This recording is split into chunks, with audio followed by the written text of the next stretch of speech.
Welcome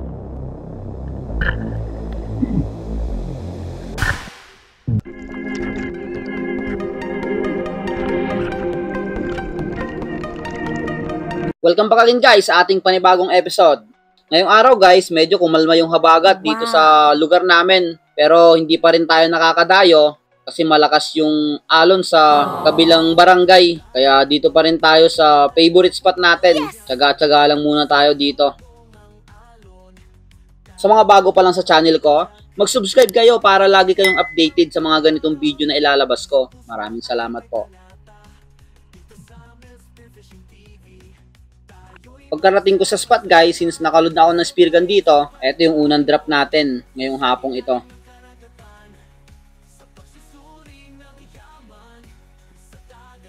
Medyo malabo ngayon yung dagat dito sa amin, gawang halos ilang araw na rin na umuulan dito sa amin.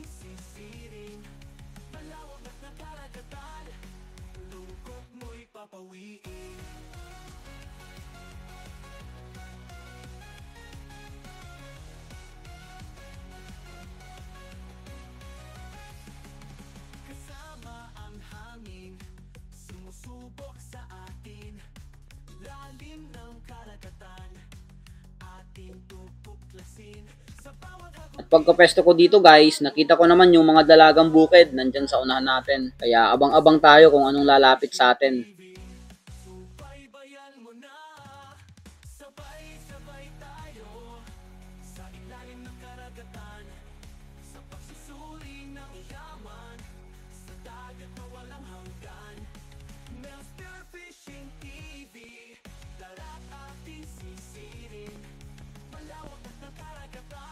Habang nag-aantay tayo dito guys, may lumapit na isang dog tutuna, kaso nga lang sobrang liit. Kaya hayaan na lang natin. At pagtingin ko sa pinanggalingan ng dog tutuna, may kasama pa lang isang talakitok. Good size na rin, kaya kunin na natin to.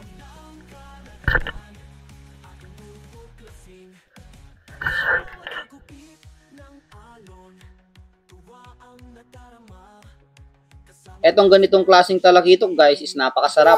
Kaya kinuha ko na. Minsan lang kasi ako makita dito sa amin ng ganitong talakitok.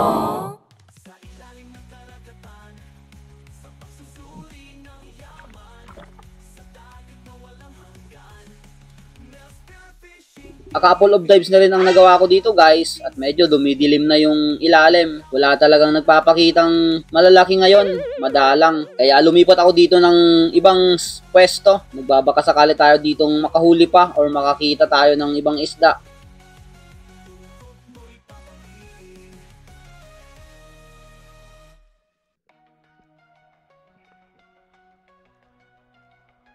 At habang nagpi-freefall ako dito guys, nakita ako ng 3 dog tutuna. Mga good size na rin.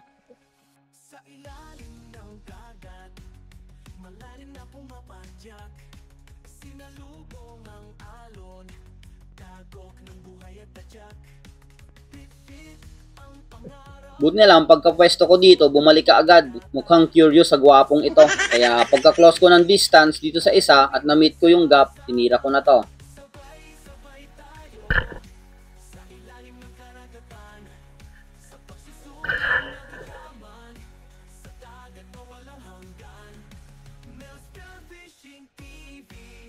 At eto yung naging pangalawang isda natin ngayong hapong ito. Isang dog tutuna. Nasa 2 kilo na rin to. Kaya okay na rin.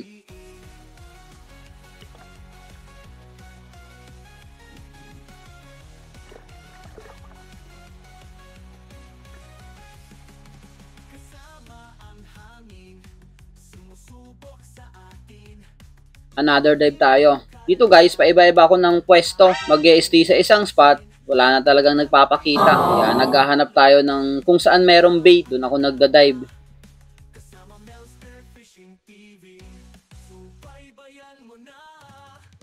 Pagkapwesto ko dito guys, nakakita ako ng slender unicorn. Marami sila nandyan sa unahan natin. Kaya antayin natin kung lalapit.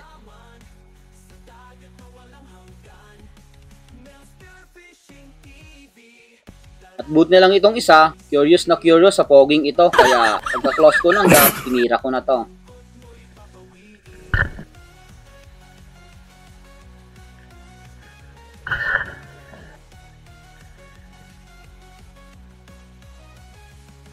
At ito yung naging pangatlong isda natin ngayong hapong ito. Isang good size na slender unicorn. Nasa 2 kilo na rin to. Kaya okay na rin.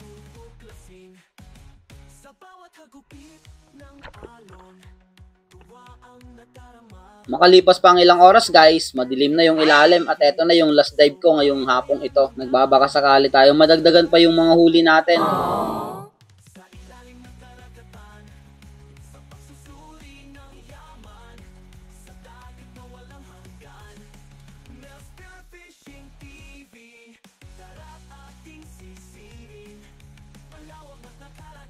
Kaya lang, wala talagang nagpapakita.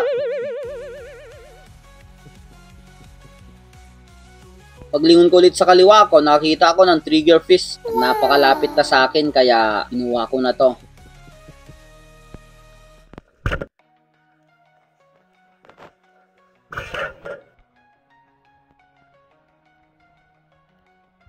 Ito yung pang-apat na isda natin ngayong hapong ito. Isang trigger fish. Napakasarap na inihaw to. Etong ganito na isda. Kaya yun lang yung huli natin ngayong hapong ito. Naka-4 na piraso tayo.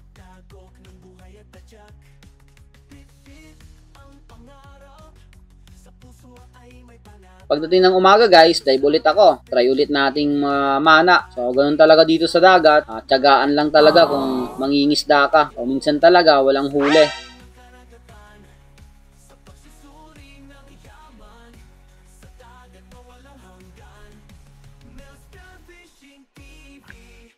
So, since papunta tayo sa spot, load muna tayo ng spear gun.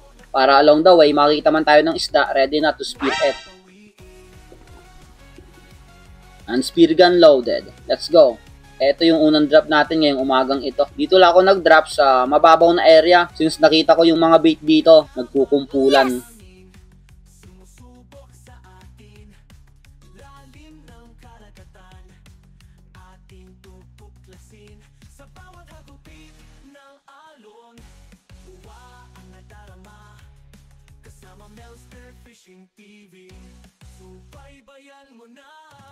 At pagka-pwesto ko nga dito guys, nakita ko yung mga grupo ng ilap nandyan sa unahan natin. Kaso nga lang, ayaw lumapit. Kaya antay-antay tayo dito kung anong lalapit sa atin na isda.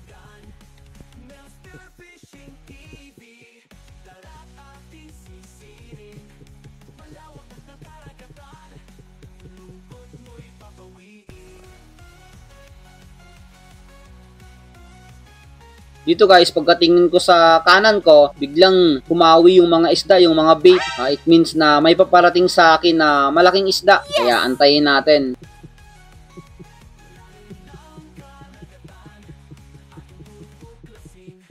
At ayun nga, mayroong papalapit sa atin na isang good size na talakitok.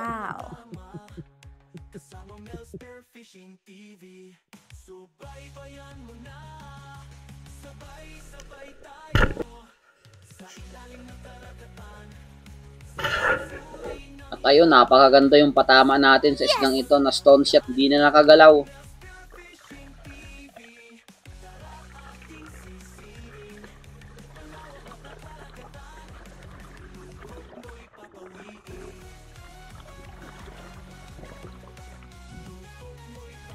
And this is our first fish of the day. Isang bluefin trevally. Good size na rin to, nasa 1 kilo na rin. Kaya ayos na rin.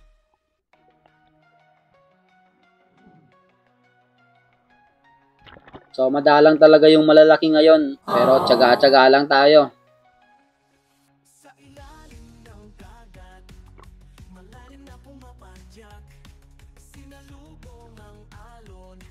Dito sa dive na to guys, halos 1 oras na akong palipat-lipat ng spot. Kaso nga lang, wala talagang nagpapakita. Isa pa lang yung huli natin na bluefin.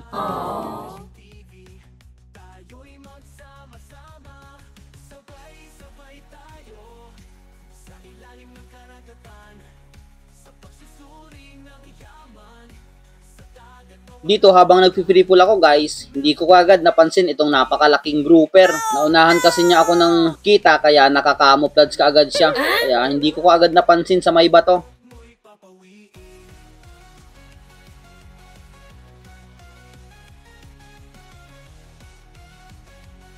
At dito napansin ko na siya, kaya lang late na, gumalaw na at pumunta na sa napakalalim na part.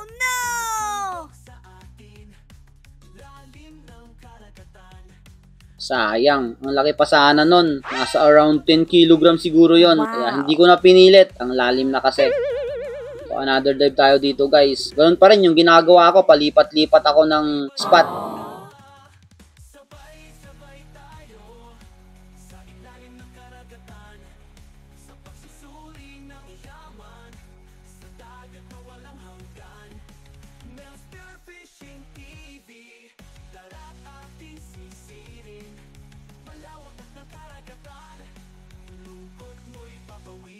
Dito guys, sa part na to, lumalakas na yung agos.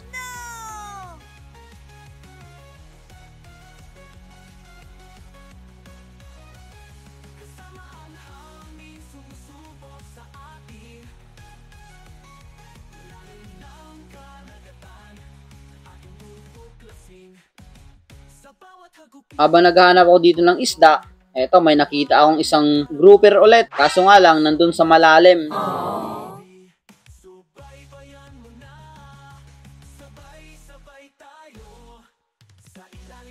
Since malakas yung agos, hinayaan ko muna to kaya umangat muna ako. Makatapos magpahinga ako dito guys, binalikan ko yung nakitaan ng grouper dun sa malalim at baka makita natin.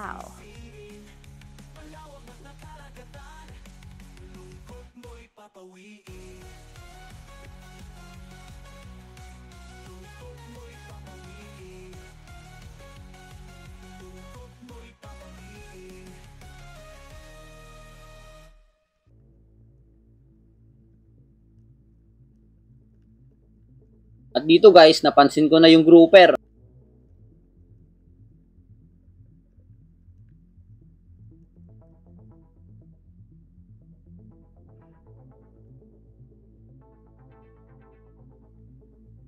Kaya pagka-close ko ng gap dito, tinira ko na to.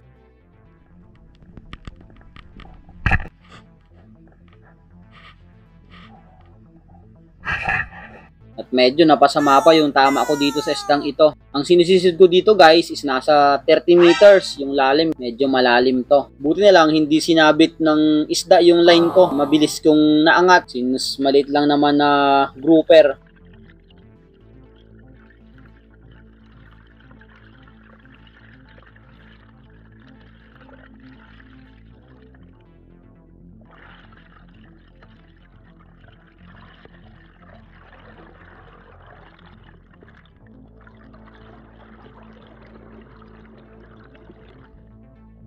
At eto yung naging pangalawang isda natin ngayong umagang ito. Isang good size na marble grouper. 3.7 kg on scale. Yes! Goods na rin.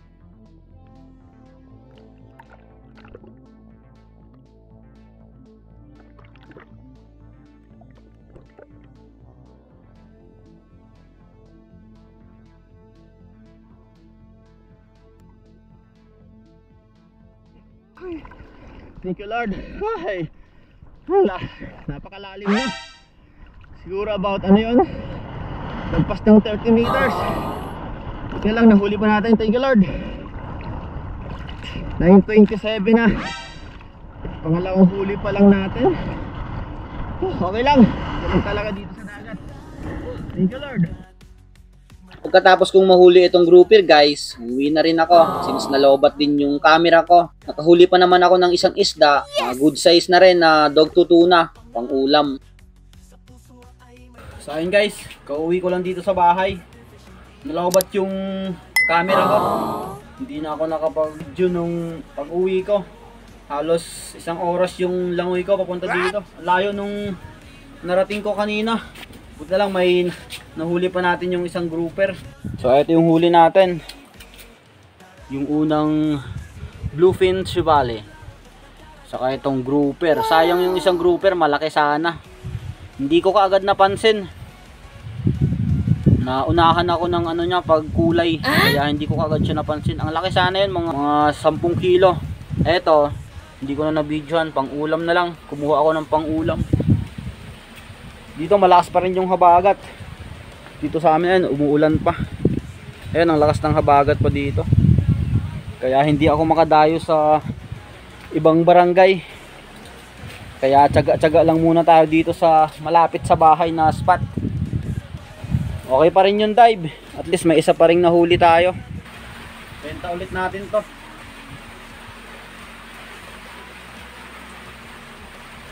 Timbang natin. Ilang kilo.